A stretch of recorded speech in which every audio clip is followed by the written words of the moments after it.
This is an iHeart podcast. Guaranteed human.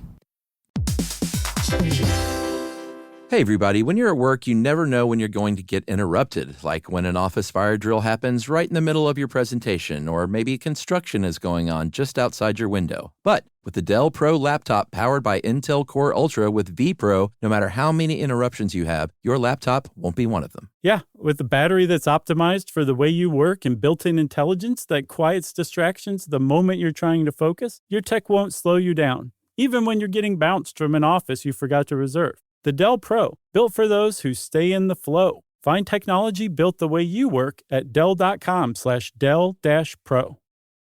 Built for you. With no fees or minimums on checking accounts, it's no wonder the Capital One bank guy is so passionate about banking with Capital One. If he were here, he wouldn't just tell you about no fees or minimums. He'd also talk about how most Capital One cafes are open 7 days a week to assist with your banking needs. Yep, even on weekends. It's pretty much all he talks about, in a good way. What's in your wallet? Terms apply. See CapitalOne.com/bank. Capital One, N.A., member FDIC. Hello, SYSK fam. It's Josh. And for this week's Stuff You Should Know Selects, I've chosen Bridges, Nature Abhors Them, which we released back in June of 2015. And it's a pretty good one. It's got a lot of engineering, believe it or not. But it's not like the eye-glazy kind. It's like the, oh my God, this is amazingly fascinating kind. I hope you feel that way at least, and I'll bet you will. So enjoy Bridges, Nature Abhors Them. Starting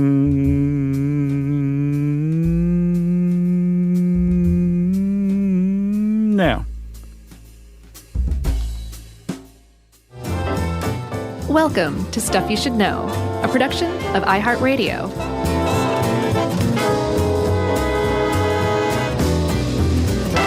Hey, and welcome to the podcast. I'm Josh Clark with Charles W. Chuck Bryant, with Jerry Rowland, with me, Josh Clark. And this is Stuff You Should Know, featuring Josh Clark. About to say, you never introduced yourself, and then you did it twice. Three times. Oh yeah, you always introduce yourself. Yeah.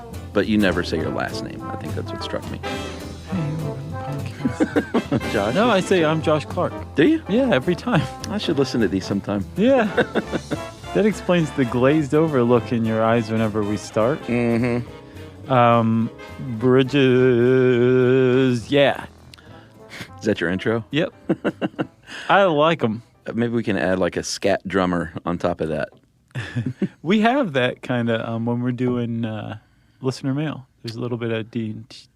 Oh, yeah. Well, that's not scat drumming. I would say that's more of a shuffle. Scat's like Yeah. like that? Yeah, you should get Hodgman to scat for you sometime. He's a good. Oh, I'll bet he's good at scatting, yeah. A lot of boop boop badoos going on with when he's scatting. Any jazz hands? No. It's not exactly Manhattan Transfer level. Oh, he's intermediate? Yeah. Yeah, so again, Bridges. Ta-da. Yeah, I bet we're going to hear from some folks because there are bridge enthusiasts. Yeah. Which I think is kind of neat. Yeah, well, I mean, they're like modern marvels of engineering. And actually, there's some ancient marvels of engineering, too, as far as bridges go. Just about to say that, dude. They are, they're basically, I was talking to our pal, Adam, the architect. Oh, the bridge builder? No. Yeah. He's a building builder or a building designer. Yeah. I don't know if he actually knows how to build the buildings. He just knows how to tell other people how to build. I bet Adam can't swing a hammer. So he was saying that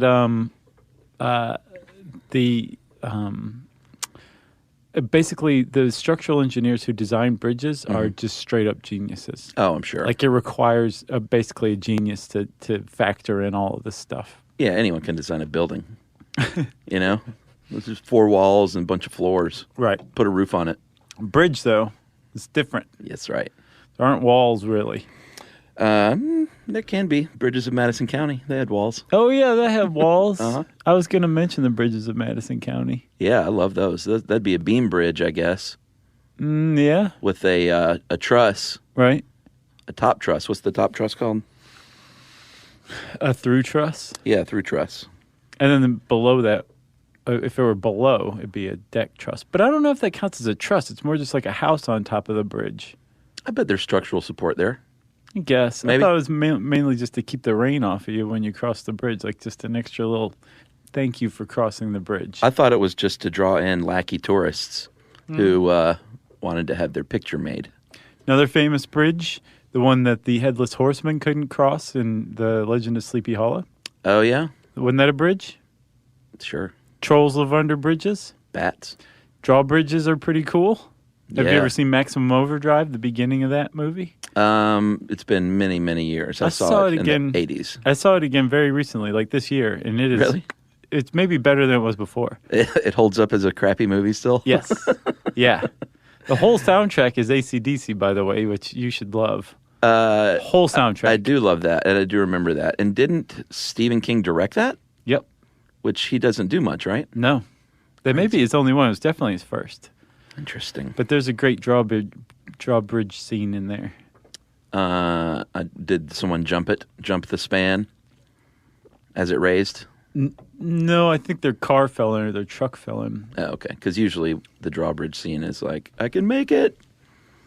No, this one was you're all doomed. Yeah, you're kind not of making drawbridge scene. Gotcha.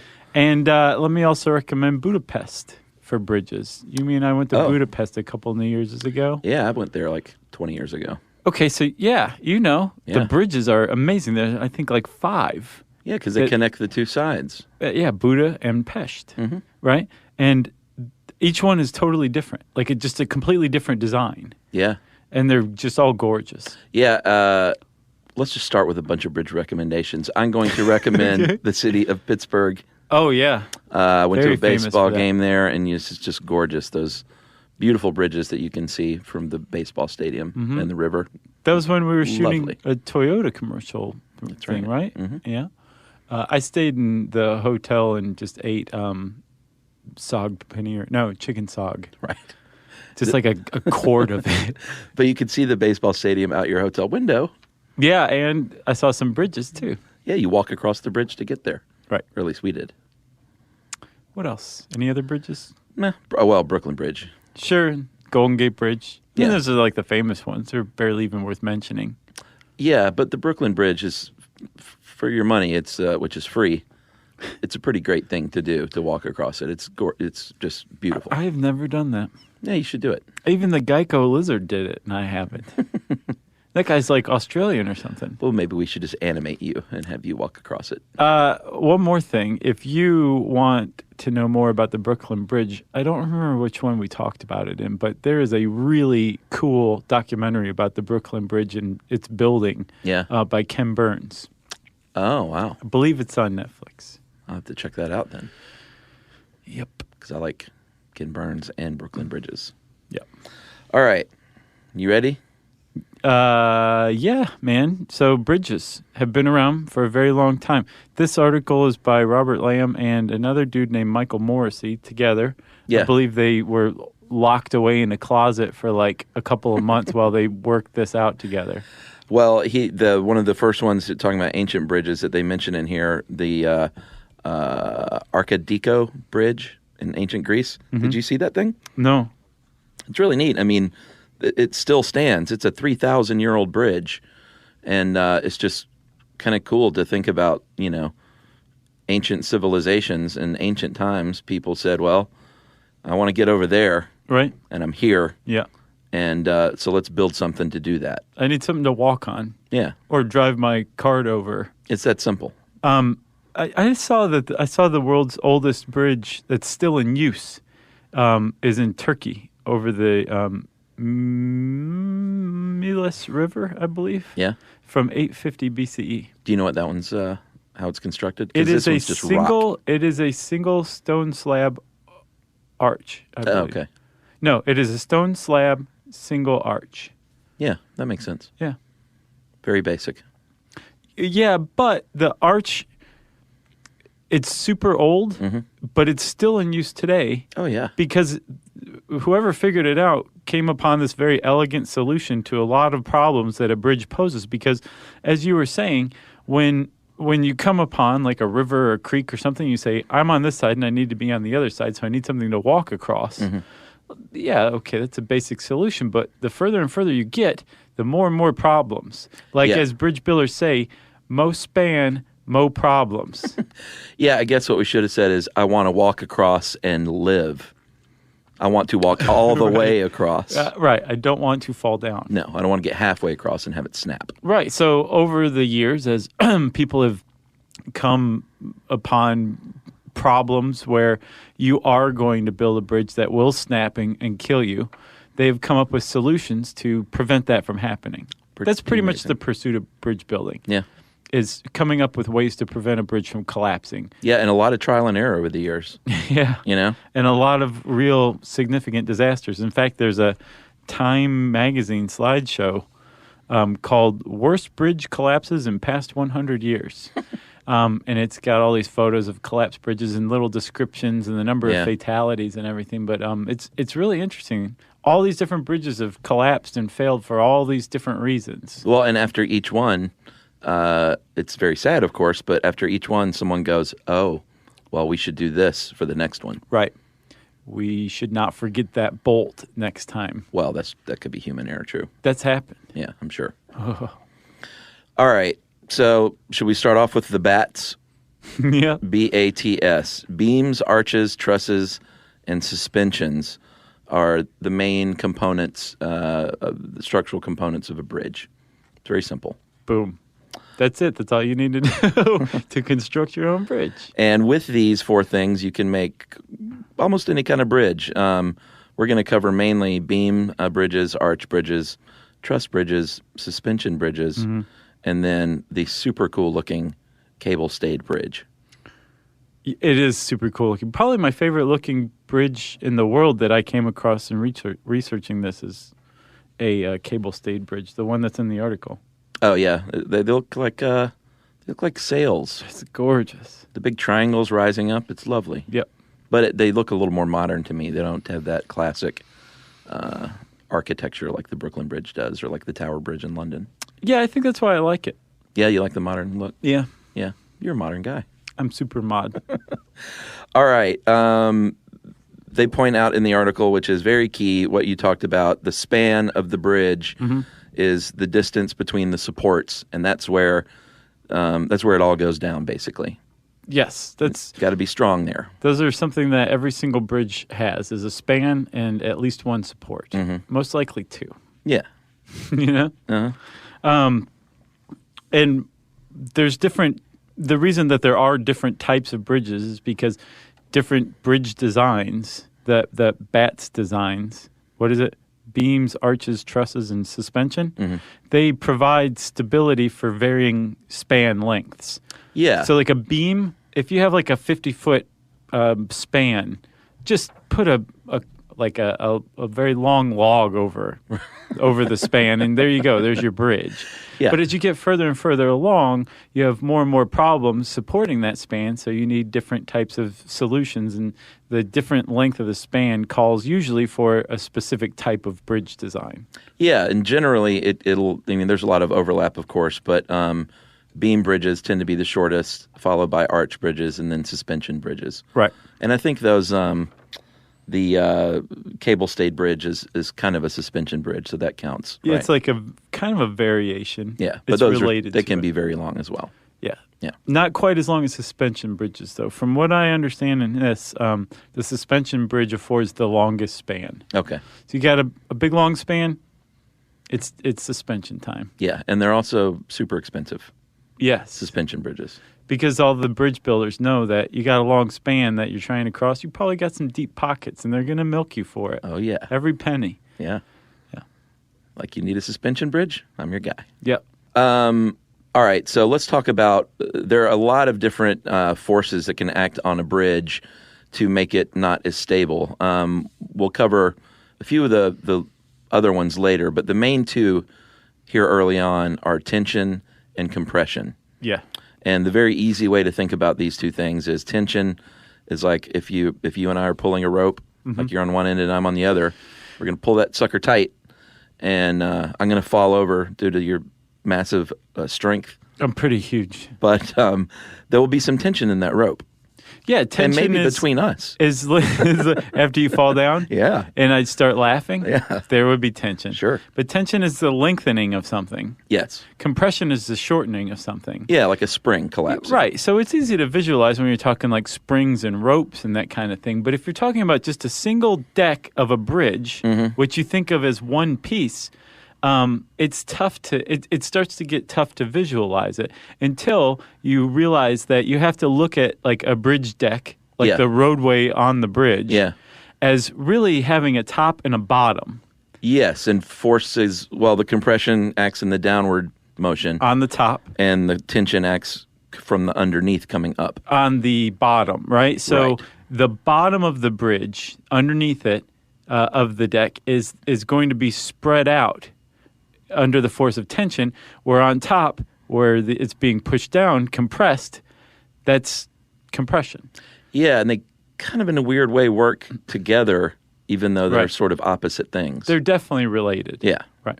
And what will happen is if these, if you aren't a very good bridge builder, buckling will occur when it's compressed on the top, and snapping can occur on the bottom when tension is at work. That's right. It all sounds very confusing, but if you just, all you got to do is like put your hand out and look at it. Right. You know? And so, or if you take and push down on your hand or up on your hand. Right. You know what I'm saying? Sure. Like that. Yeah, like that. The whole thing becomes very, very evident when you look at a beam bridge, right? Yeah. The most basic form of a bridge. Like if you dropped a log over a river. Right. And this thing, this article uses the example of like taking a pair of milk crates and putting like a 2x4 across them, right? Sure. Let's do that. If you put like a bowling ball on a bowling ball stand so it doesn't roll around. Yeah, that'd be awkward. On top of the, or right in the middle of your 2x4, which makes up your beam bridge deck, right? You're going to see that it bows. And what you're seeing is that on the top, it's being compressed. On the bottom, it's being tensed, right? Yeah. And what you've just done is add a load to that bridge. And there's two kinds of loads to start out with. There's a dead load, which is the weight of the bridge and all of its materials combined. Yeah.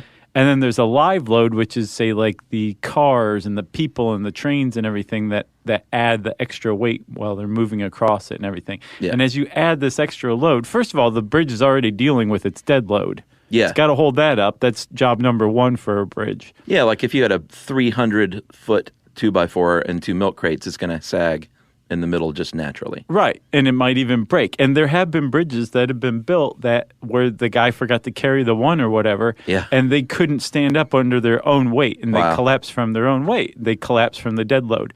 So job number one of a bridge is to support its own weight. Job number 1.1 is to support all of the live load, the traffic that goes across it as well. That's right. And the two ways that you're going to do this to counteract tension and compression are dissipation and transference force. Yeah. Or transferring the force. So with dissipation, you spread out that force equally. You spread out over a wide area. And with transferring, you move the area of weakness to an area of strength. Right. Which pretty simple. Yeah. They're kind of tough to distinguish sometimes. Yeah. You know what I mean? But for example, like the best example of dissipation is the arch, which we'll talk about how that works in a second. Yeah. But suspension bridges are best at transferring the tension and compression forces. That's right. So if you're talking about a beam bridge, that most basic kind, the other thing they're going to do to make it stronger, of course, is use, back in the old days, they used wood, then later iron, and then steel, maybe some concrete mixed in. Yep.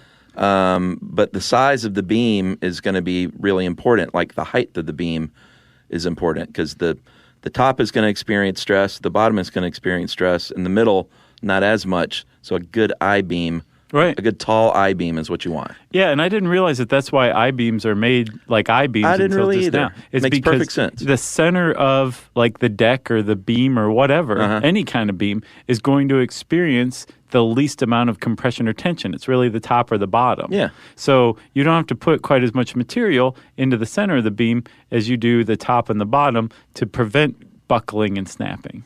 That's right. So with the beam bridge, you're going to add what's called a truss to make it stronger. This we'll talk about trusses more, but it's basically a triangulated strength. And you'll see a truss if you've ever seen like a train bridge, like you see a truss on top. Or like in areas where they get a lot of snow, roof supports will frequently be trusses. Yeah, and that's a through truss on top, we already said. And if it's underneath, then it is the deck truss. Right. And you can have both, but usually like with the railroads, you'll see like that top truss. Not the same as a trestle. That's different. Right. It's like a roller coaster, you know? Right. So after this break, why don't we talk more about truss bridges? Nice.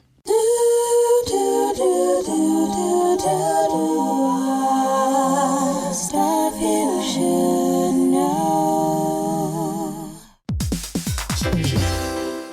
Hey everybody, we're here to talk to you about Wayfair, who believes that spaces should be functional, they should be comfortable, they should be well-designed, and they can be well-designed by you with their help. Your updated space should feel more comfortable, inviting, and practical for everyday use. And we're talking about outdoor seating. We're talking about grills. We're talking about major appliances. If you need storage solutions, Wayfair can help you out. Patio lighting, rugs, decor. It is your one-stop shop for home. Yeah, I mean, it's getting nice out, so it's time to think about living outdoors for the next few months. And Wayfair knows that outdoor furniture, it's heavy, it's intimidating to assemble. So Wayfair has stepped in and said, we're going to handle the hard part so you don't have to. That's right. You can shop Wayfair Verified, your shortcut to the good stuff. And that means their team of product specialists are going to vet everything by hand using a 10-point inspection, testing things like, quality materials, functionality, and features, and even how long it takes to build that piece of furniture. And the overall experience save time, reduce hassle, and improved convenience. Patio season is here, and these deals won't last. So head to wayfair.com right now to get your outdoor space ready for way less. That's WAYFAIR.com. Wayfair, every style, every home. Hey everybody, I want to talk to you a little bit about Tide Evo because it represents over 10 years of innovation and product development. Tide Evo is a first-of-its-kind technology where tens of thousands of minuscule fibers are spun together to form a 6 times powerful layer packed with scrubbers, brighteners, pre-treaters, and fresheners. And that's going to deliver a breakthrough clean that's so powerful it feels like magic. Yeah, it is kind of like magic. Tide Evo is revolutionary. A 100% concentrated, waterless laundry tile that's made of compressed microfiber soap layers rather than liquid or powder. And it's not like pods or sheets because it uses 6 layers of detergent fibers to deliver superior cold water cleaning without plastic packaging of any kind. And it provides a mess-free, lightweight solution that dissolves lickety-split. So whenever you run into a laundry challenge, turn to Tide Evo. It's revolutionary, it's magic. Try new Tide Evo. Real laundry magic.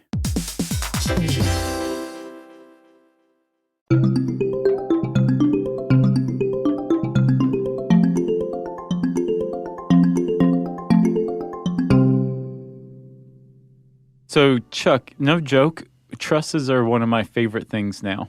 It's pretty neat. After doing some research into them, I'm like, I love trusses. You're a truss guy. Yeah, and it's because they're so elegant and simple. Mm-hmm. They're elegantly simple, basically. Yeah. So I saw this really great explanation where it was on Make Magazine, and I think it was called like Ask Make, How Do Trusses Work? Pretty straightforward.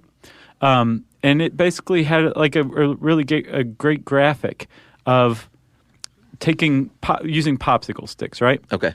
Let's say you make a square out of popsicle sticks and you join the popsicle sticks together at the corners where the ends all meet. Yeah, a little Elmer's paste maybe. Makes sense. Uh-huh. Seems pretty supportive, right? Yeah. But when you press down on any one of those joints, which is where the load's going to be centered or distributed most. Yeah. Remember the ends?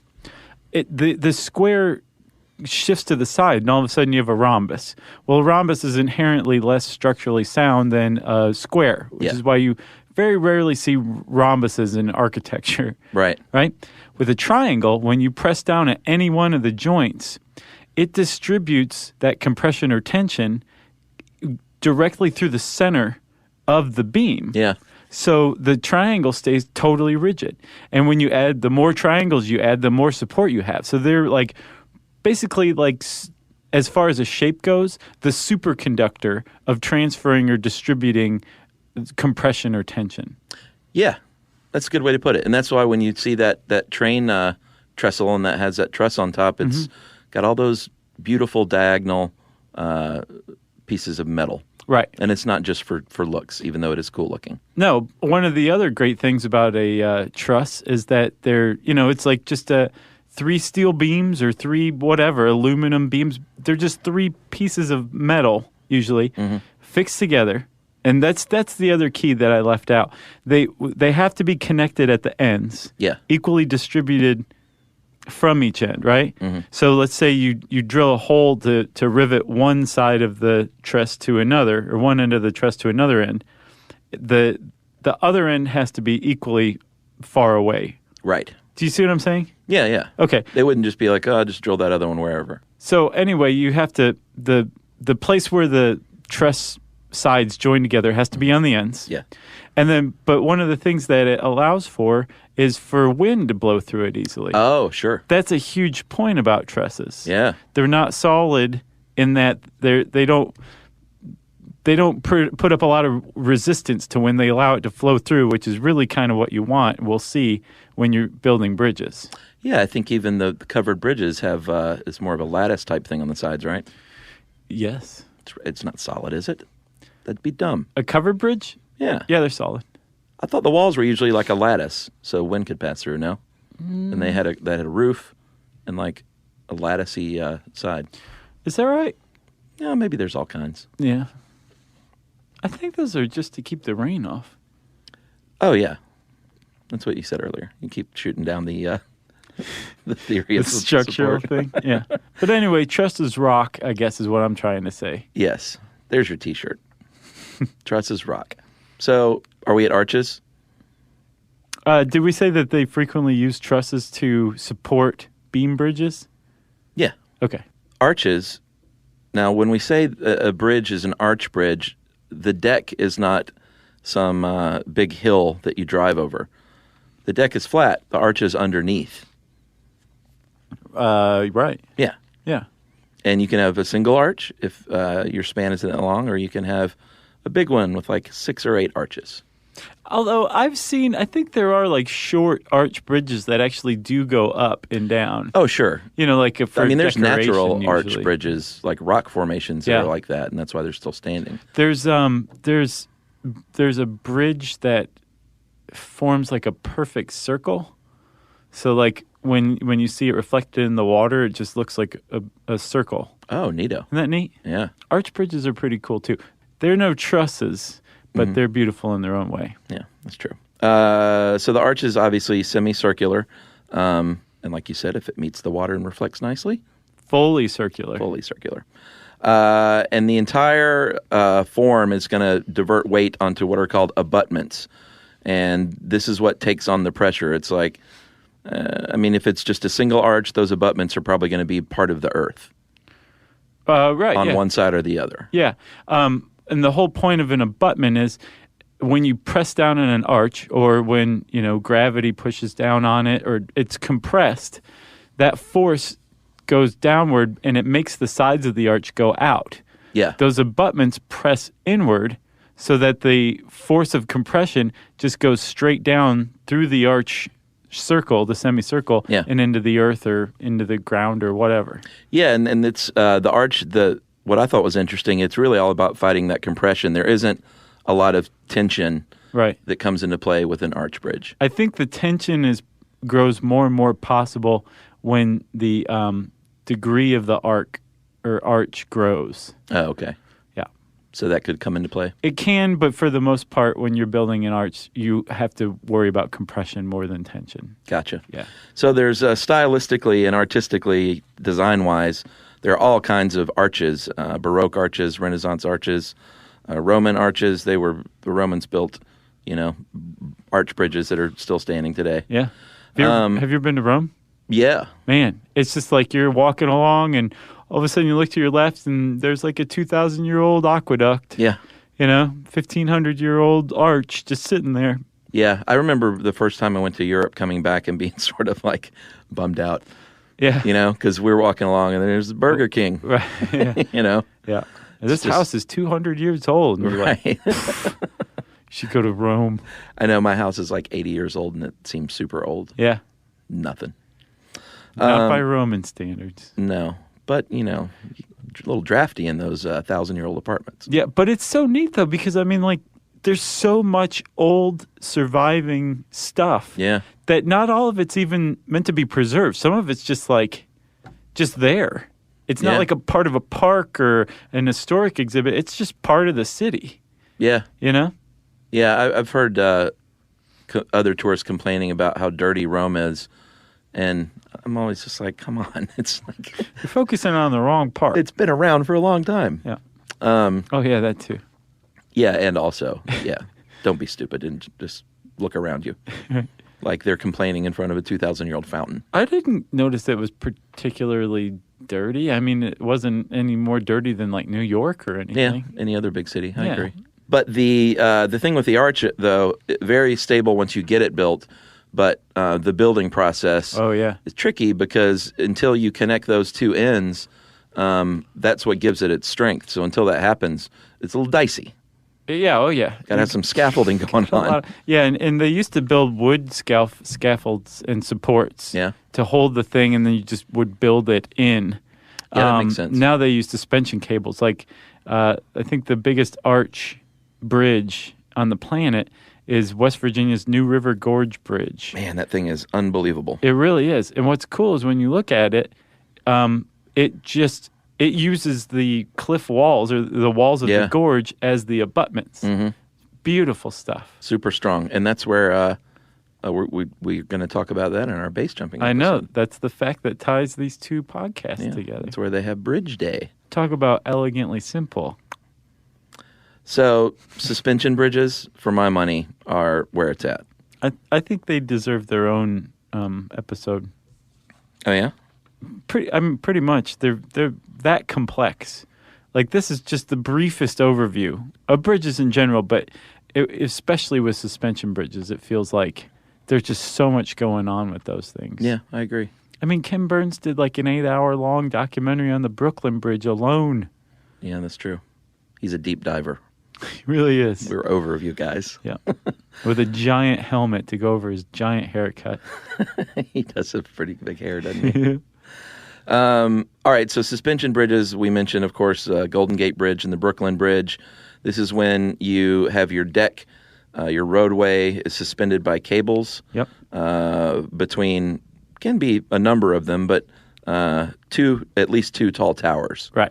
That are supporting all of this weight, and compression is pushing down, traveling up through those cables, and is transferring all that compression through all those lovely cables. Right. So, another way to look at it is exactly what it sounds like. It's the bridge is suspended from cables, right? Yeah. But if you really start looking into what it's doing, it's not just holding these things up. What's going on is there's a transfer of that natural compression of the deck up through the lines, up through the cables, up to the towers, which, like you said, send them down to the earth, right? Yeah. So the towers that hold the bridge up are at the same time distributing or dissipating the forces of compression that are trying to pull the bridge down into the water below it. Yes. And the tension you also have to deal with as well. And apparently you deal with that using another part of the structure of suspension bridges, which are called anchorages.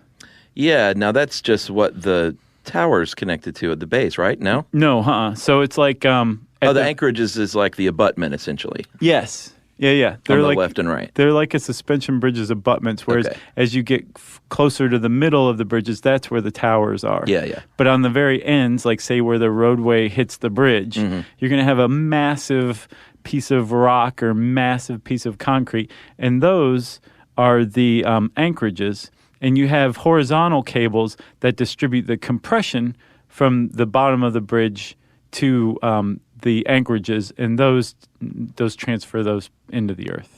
Yeah, and you might also, depending on the size of your suspension bridge, have to have that below deck truss as well to help stiffen the deck. And, if you have a 4,000-foot bridge, you're going to have all kinds of trusses and decks and cables. And I think I finally figured out what it is about bridges that I love is that the structural design that it needs to be strong also happens to be beautiful.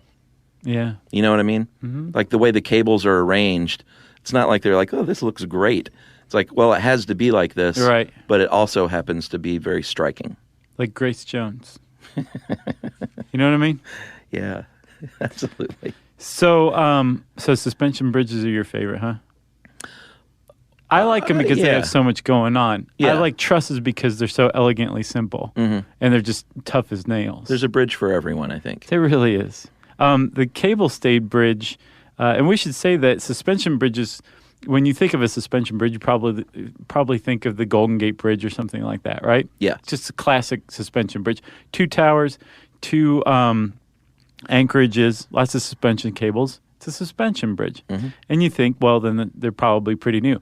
Wrong. Suspension bridges have been found in various forms for hundreds of years at least.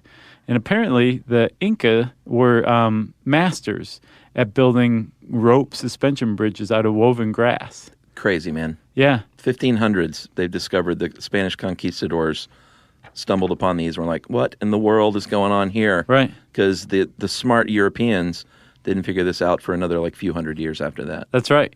The Incas still have one of these bridges intact. It spans 90 feet.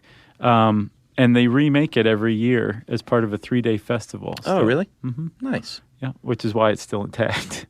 Because a woven grass rope bridge doesn't last all that long necessarily, even though when it's fresh and new, it's strong. Yeah, as an expiration date, right? What you're saying.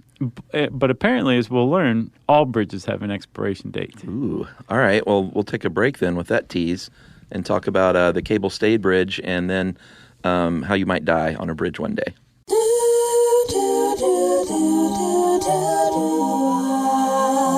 Stuff you should know. Hey everybody, I want to talk to you a little bit about Tide Evo because it represents over 10 years of innovation and product development. Tide Evo is a first-of-its-kind technology where tens of thousands of minuscule fibers are spun together to form a 6 times powerful layer packed with scrubbers, brighteners, pre-treaters, and fresheners. And that's going to deliver a breakthrough clean that's so powerful, it feels like magic. Yeah, it is kind of like magic. Tide Evo is revolutionary. A 100% concentrated, waterless laundry tile that's made of compressed microfiber soap layers rather than liquid or powder. And it's not like pods or sheets because it uses 6 layers of detergent fibers to deliver superior cold water cleaning without plastic packaging of any kind. And it provides a mess-free, lightweight solution that dissolves lickety-split. So whenever you run into a laundry challenge, turn to Tide Evo. It's revolutionary, it's magic. Try new Tide Evo. Real laundry magic. Introducing the all-new Mazda CX-5, featuring more connection. Hey Google, where's the nearest Pilates class? Safety that has your back. More discovery on the scenic routes. More passion in the details. And more control in changing weather. The all-new Mazda CX-5. More to move every side of you. See it in 5 films at MazdaUSA.com/5sides. Google is a trademark of Google LLC. Sequences shortened and simulated. Hey everybody, when you're at work, you never know when you're going to get interrupted, like when an office fire drill happens right in the middle of your presentation, or maybe construction is going on just outside your window. But with the Dell Pro laptop powered by Intel Core Ultra with vPro, no matter how many interruptions you have, your laptop won't be one of them. Yeah, with a battery that's optimized for the way you work and built-in intelligence that quiets distractions the moment you're trying to focus, your tech won't slow you down, even when you're getting bounced from an office you forgot to reserve. The Dell Pro, built for those who stay in the flow. Find technology built the way you work at Dell.com/Dell-Pro. Built for you.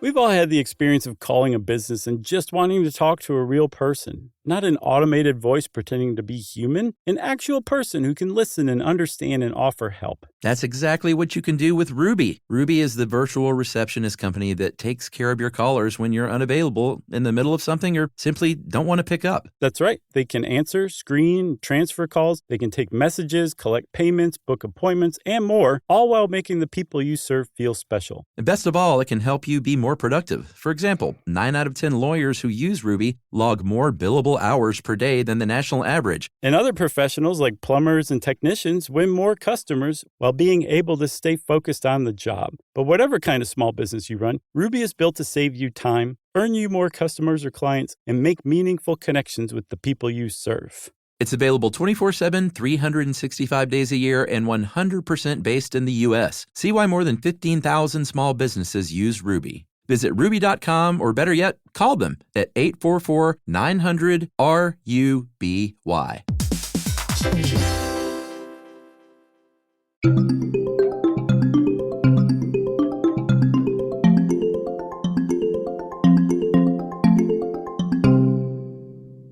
All right, so we're on to your favorite, my friend, the super sleek, modern-looking cable-stayed bridge, which is actually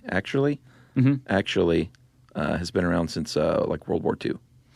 Yeah, but the idea Which is still modern. The idea came from a dude named Faust Vrančić. Yeah, man. And he was a contemporary of Kepler and Brahe, and he basically came up with the first design for a cable-stayed bridge back in the 16th century. So what's the nuts and bolts of this thing? So basically it is rather than two towers, like a suspension bridge uses, a cable-stayed bridge uses one tower. Well, not always. There's plenty of them that have more than one, but... Okay, but for a particular span of bridge, there's one tower supporting that one span, right? Yeah. So it's basically, you can't use it for as long of a span as a suspension bridge. Right. But if you have a slightly shorter span and you don't want to spend quite as much money and you don't want as many wires up there and everything, you can go with a cable-stayed bridge. So you have usually one tower holding up all of the cables. And the cables can either all connect to one point, which is called a radial pattern. Yeah. Right? So it's like all these different cables are connecting on the bridge deck at different points, but they're all connecting at about a single point on the tower. Again, architecturally lovely. Very neat looking. Yeah. And then another way that you can do it is in a parallel pattern. So they're connected at different points on the deck, and they connect at different points on the tower. And that's the case with the Erasmus Bridge, which I think is the most beautiful bridge in the world. It's in Holland. Oh, wow. Well, that doesn't surprise me. I mean, look at that thing. Look at that. Pow. Oh, yeah. That's something else. Yeah. I wish you guys could see this. Well, they can look it up. It doesn't look like very Dutch, though. No, it looks very... It's like the New Holland, I guess. Yeah, New Amsterdam. I'm just picturing like Holland. I think of, wooden windmills. Oh, and like tulips and stuff like that? Yeah. Sure. Yeah, this is modern Holland for sure. It looks like something that would be in like Sydney, Australia. Yeah. Well, they have Great Bridge too. They do. Mm-hmm. Maybe that's where I'm thinking. Living bridge. Well, are you done with those? Well, I was going to say another design for cable-stayed bridge looks a lot like a sailboat. Yeah. With the tower standing straight up, and then on each side, cables going down at a diagonal from it to make it look like a sailboat sail. Right. And mast. And again, for structural integrity more than anything. Right. Living bridges? Sure. Well, I guess we should say cable-stayed bridges are, they can't be as long as suspension bridges, but they can be pretty long. Yeah. Like up to close to 3,000 feet. But that's what I'm saying. Like if you have a shorter span and you don't want to use as many materials and hence spend as much money, a cable-stayed bridge is a great alternative. Yeah, I wonder when cities... I wonder what the considerations are. Money, what you... I would guess money first and foremost. Money, what you probably is best for the land, but I also bet that architecture comes into play, like how it looks in the cityscape, don't you think? Yeah. Like usually a city will have some sort of, accept several designs, competing designs, and then probably, like in Atlanta's case with the 17th Street Bridge, goes with the cheapest one. Right. And then half of it falls down onto traffic later, like a couple of years later. Did that happen? Yeah. When? Like two years ago. Really? Yeah, man, it was a big deal. Luckily, it happened at like 4 in the morning or 5 in the morning. But like when you're walking on the bridge, you know, the side stuff? Yeah. One whole side fell over onto 75 below, onto the connector right below it. Yeah, I kind of remember that. Yeah. But it's an ugly bridge to begin with, really. Yeah. And dude, if you're listening, the guy who designed it, I'm sorry, I don't mean to insult your work, but But do better. the city could have done better, I think. Yeah, But I think what it came down to, I'm sure, was all of these are beautiful, but we're just going to spend the money on this one. Right. You know? Or whoever got the biggest kickback. Yeah. Or wherever that came from. Graft. Not to be cynical. Living bridges? Yeah, we were talking about that. If you go to northern India to the Meghalaya region. I think that was good. All right, close enough. They have something pretty remarkable, and they are called living bridges. And what they did was, it's so rainy there that all of their natural bridges were having a hard time staying intact because of all the moisture. Yeah, for monsoon season. Yeah, and that's, you can't have a natural bridge with that much water. So they said, why don't we take these tree roots and grow them out of the ground and span a river over the course of years and years and years, right, and then basically plant it on the other side into the ground. And this is now a natural tree root bridge. Right. It's like giant living bonsai. Like they were training roots to go a certain way. And they would take a felled tree, and split it in half and use that as the guide. Yeah. Right? It's like the structure. So it's like they were building an arch, but they weren't making an arch. Like sort of a temporary bridge. Exactly. And they let the roots grow along that. And like they would plan these things out, or they do plan these things out over the course of like a decade. Yeah. And I get the impression it's the whole town's responsibility, or at least some people in the town's responsibility, to make sure that if you see your root starting to go down in the wrong place, you just pluck it up and put it back on that felled log that's guiding it across the way. Yeah, it's pretty neat. Like, it requires patience, obviously, but it also, I imagine just once a day someone walks down and is like, yep, looking good. Yeah. And then just walks away again. Pets the bridge, says, keep growing. I'll walk across you in 10 years, buddy. And apparently those things can last up to 50 years, or the largest one that they have up to 100 feet, which is 30 meters for our friends in India. Crazy. And it can bear the weight of 50 people. And lasts up to 500 years, not 50. That's what I said. Oh, I thought you said 50. I said 50 people. Oh. Well, it's crazy. Like, you got to Google these things. Yeah, they're very pretty. Very pretty. It looks very dark crystal-y. Oh, yeah, totally. You know what I mean? Mm-hmm. But they're not unsettling at all. No. Like the dark crystal. Right. Which, by the way, if you're ever in Atlanta, sometimes people say, hey, I'm coming to Atlanta. Yeah. What should I do? Go to the Center for Puppetry Arts. Agreed. And just look at their free exhibit, which includes a full-size Skeksis. It's terrifying. Yeah, they have, we've talked about this before, they have Emmett Otter. Oh, yeah, as that's well. right. Yeah. For me, that was pretty magnificent. Oh, it meant a lot for Emmett Otter to meet you, too. They're doing, actually, I was just at the Museum of the Moving Image in Queens. Oh, yeah, I saw you post something about that. Yeah, they have a Mad Men exhibit right now, which is pretty neat. But it was pretty cool. I was not there in time for the Jim Henson one. They're putting that in place, I think, for later. Oh, it's coming? It's coming. Well, that's good. You didn't miss it yet. Well, yeah, I'll just go back. We went to the Yoko Ono exhibit at MoMA. Uh-huh. Awesome. She's something else. Dude, she's got a pretty cool mind. Yeah. She had this one display, and it was titled 3 Spoons, and it was just 4 spoons in a row. It wasn't 3? No. I love that stuff. Yeah. So I recommend that as well. I'm not a fan of her music, though.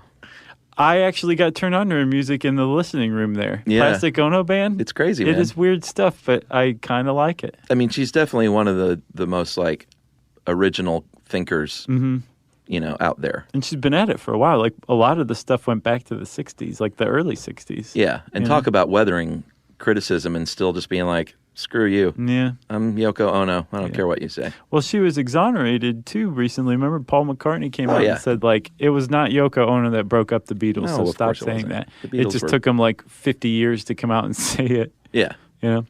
She's like, would it kill you? Right. You've told me privately many times, but little press release. Just tweet it. All right, so we talked about compression and tension being the two main forces. There are quite a few other forces, dozens even, that can act on a bridge in a negative way, and the scariest one, for my money, is torsion. If you've ever seen the video, it's a very famous video of the bridge. What is it, the Tacoma? The Tacoma Narrows Bridge. Tacoma Narrows Bridge, when it looks like a wet noodle twisting in the wind. Yeah, it was 1940. It's nuts. And they have, like, footage of this whole thing just undergoing this destruction that kept just going on and on and on. And finally, the bridge just comes down. Yeah, the craziest part is when you're watching it, you just think, oh, man, look at that thing. It's nuts. And thank God there's no one on it. And then you see, like, a dude walking on it in a car. Yeah, and a guy ran. There was a dog. There was one car in there, and there was a dog trapped in the car. And some guy ran and got the dog. Oh, he did? Yes, pretty great, heroic stuff. Sure. Then later on, I don't know if it was the same guy and another guy or just two completely new guys. They're just walking along it. This is after a whole section has fallen into the river, but the section they're walking on is still swaying. Or they're just like, this get is away neat. from the bridge. Step back from the bridge, man. So that's torsion at work. Yeah, and that's a big problem that designers of suspension bridges face, because you have a deck that's being held aloft by cables, right? It's not like fixed to anything below it necessarily. Yeah, I mean, it's being suspended, so just like on like a rope bridge or something like that, it sways very easily, right? Yeah, those towers are strong, but it's not, directly connected to those towers. Right. So if you have a swaying bridge in between them, right, and the thing is swaying back and forth, but if one side starts to sway over the other side, then all of a sudden you have an opposing circular force, and that's torsion. And that can basically rip the bridge in two, which is shear. Yeah, well, that's the other awful thing that can happen. It can just snap. Well, not snap, I guess, but just break into two parts. Yeah. Well, I mean, snapping is the result of compression. Yeah. So shearing would be what it's called technically. Yeah, exactly. Where the same span of bridge has the two opposing forces acting on it at once in opposite directions, and it goes whoosh. It makes that terrible sound. If you want to combat torsion, many ways to do this. You're probably going to have a deck truss going on. Yeah. To help out. Truss saves the day. Deck truss saves the day. You're going to have you're going to do wind tunnel tests if it's a modern bridge beforehand. Well, you're going to make a model. Yeah, and do tests and see like how does wind affect this bridge and what do we need to do. But the thing is, with the Tacoma Narrows Bridge in particular, they did tests. They had that thing rated at withstanding winds of up to 120 miles an hour. But the winds that day that brought it down were only 40 miles an hour. And for a long time, they were like, what happened? And somebody said, you know what it was? It was mechanical resonance. It was, yeah, the deck truss was not sufficient for the span. That was part of it. And the way that the wind hit it, right, and the angle caused the final thing, like you just mentioned, resonance, which is it's a vibration basically that gets out of hand. So resonance to me, I think, deserves its own podcast too. Yeah. It's awesome. Everything, especially anything that we build, from an airplane to a bridge to a watch, it has a certain frequency where it will really pick up force, really absorb force. It'll run through it, right? So let's say that your bridge has a resonance that's like at a frequency of 10. Yeah. That's probably a totally ridiculous number that I just said. But let's say it's 10, right? And then let's say that wind comes at it at 40 miles an hour at just the right angle, and it makes it sway at a frequency of 9. Well, that bridge is going to it's just going to sit there and sway. Not a big problem. If that wind hits it at just the right angle, at just the right speed, and it starts swaying at 11, it's still not quite a problem. Yeah. But if it gets it just right and it starts at swaying at 10, all of a sudden those sways are going to become more and more pronounced because all that energy is flowing through at its maximum potential, at its freest flow, because it's hitting the bridge at its natural resonance, right? Yeah. And that's what caused the Tacoma Narrows Bridge to come down, because once that thing starts going, there's no coming back from it. Oh, yeah. Well, because you can see it happening. It gets worse and worse. Exactly. And that's because it hit it at just the right frequency. Yeah, they liken it in the article, which I think is pretty down to earth, of a snowball rolling downhill. Exactly. It just keeps getting worse and worse, and you can't stop it. So, but isn't that bizarre that a bridge has a natural resonance, a natural frequency? I don't think so. I would assume it would vibrate. Yeah, it did not occur to me at all. And I was talking to Adam about this too, and I was like, so I saw that building designers, bridge designers, they will fine-tune like a structure so that it resonates at a frequency that it's probably never going to encounter from an earthquake or from winds or whatever. Yeah. I'm like, how do you do that? And apparently it comes down to the building materials you use, the shapes you use to form the structure, the way you join those shapes together. And you can basically say, I'm giving this building a frequency of 1.5. Right. Whereas I know all of the wind in the area and the ground movement from an earthquake is going to make it vibrate at a frequency of 7. So it'll be fine. Yeah, and one way, like you said, they can do that is by not having shortening the sections of the deck, let's say. Yeah. And that way the vibration, when you have these overlapping plates and smaller sections, it's going to create enough friction to disrupt that frequency. Right. It'll change the frequency that the bridge is moving at. But I mean, and not just bridges too. You have to take into account like airplanes, right? Sure. You can't use engines on airplanes that create vibrations at a frequency that's at the natural resonance of the airplane body, or else the airplane body is going to come apart just from turning the engines on. Yeah, could you imagine seeing the airplane wings starting to flap like harder and harder? Right, but apparently the more common thing when you have a disaster or catastrophe from a mechanical resonance problem, it's like one bolt is like, I can't take it anymore, and stops. And then that leads to a cascade of failures that ultimately has the bridge coming down. Yeah. Interesting. I think that's fascinating. I had no idea that you had to worry about frequencies and vibrations. I mean, maybe that's why all the bridges you've built have collapsed. They collapse pretty easy. Well, if you've ever heard the old... they go down like a French boxer. I don't even know what that means. I don't either. But it was a Glass Joe reference. Remember him from Mike Tyson's Punch-Out? Oh, no. Was that one of the guys? The first guy you encounter? He says... He was French. Glass Joe. Oh, gotcha. Instead of Glass Jaw. And he went down just like a sack of potatoes. So easy. Man. Well, which was it? A sack of potatoes or a French boxer? He was both. He went down like a sack of French potatoes.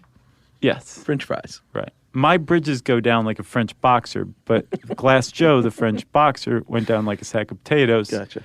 Ergo, my bridges go down like a sack of potatoes. If you've ever heard the old wives' tale that like an army marching across a bridge in step can cause enough vibration to take down that bridge, it's true. That could happen. Yep. So if they do it at the right frequency, right? Yeah, in wartime, they will break step. In other words, their rhythm isn't all the same to avoid that scenario. And there was a bridge disaster I saw in that Time magazine slideshow where that happened. There were a pair of skywalk bridges inside the Hyatt Regency Kansas City hotel in the lobby. They were just like, raised bridges going through the lobby, and they collapsed in 1981 and killed like a bunch of people. Because like of 30-something people. People marching? Dancing. Oh. They were dancing on the skywalk. And you think like up to today or yesterday when I started researching this, right?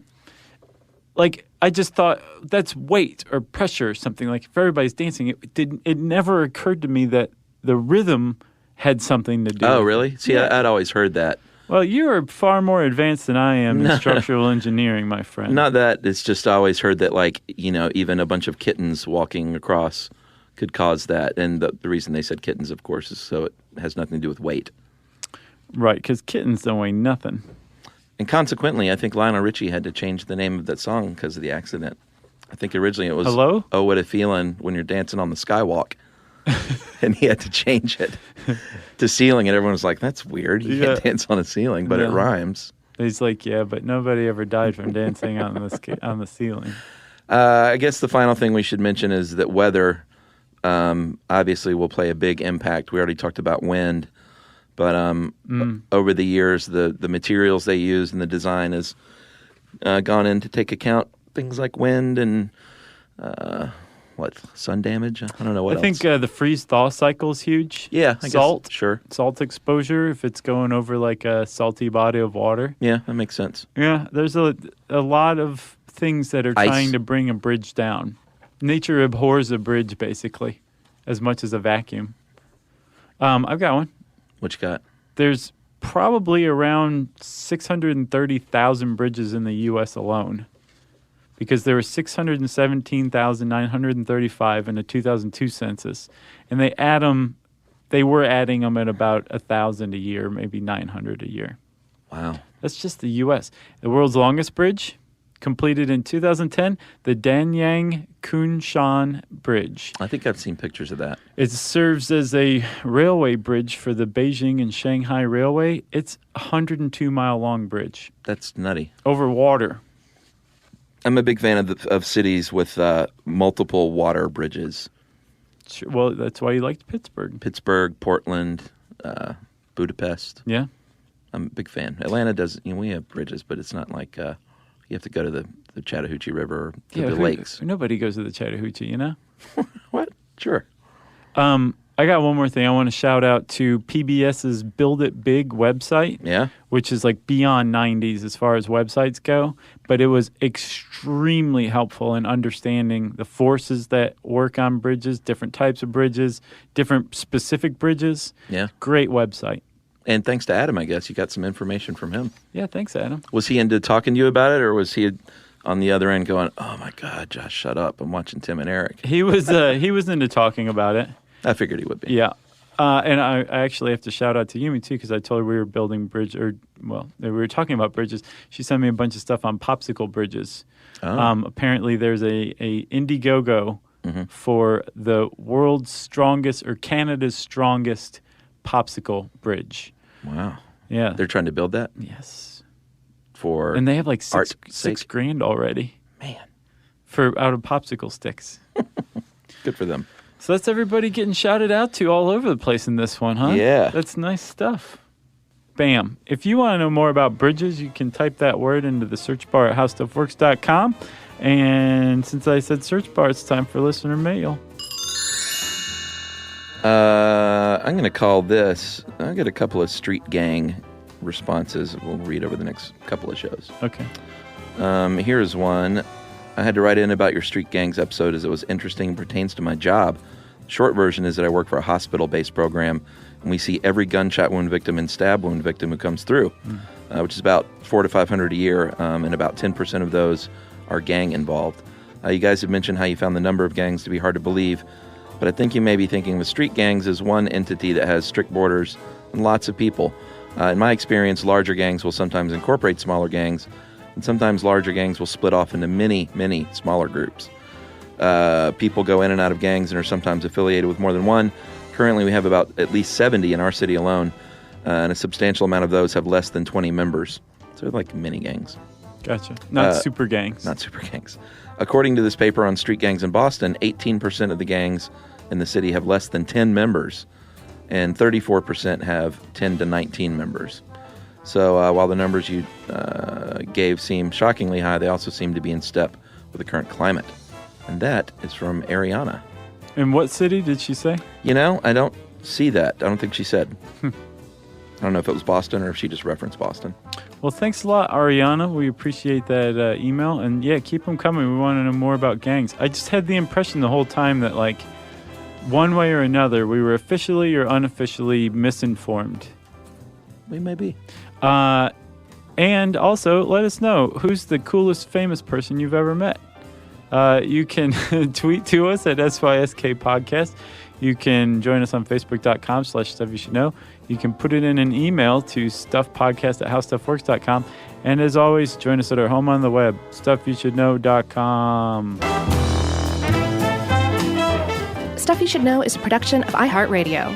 For more podcasts from iHeartRadio, visit the iHeartRadio app, Apple Podcasts, or wherever you listen to your favorite shows.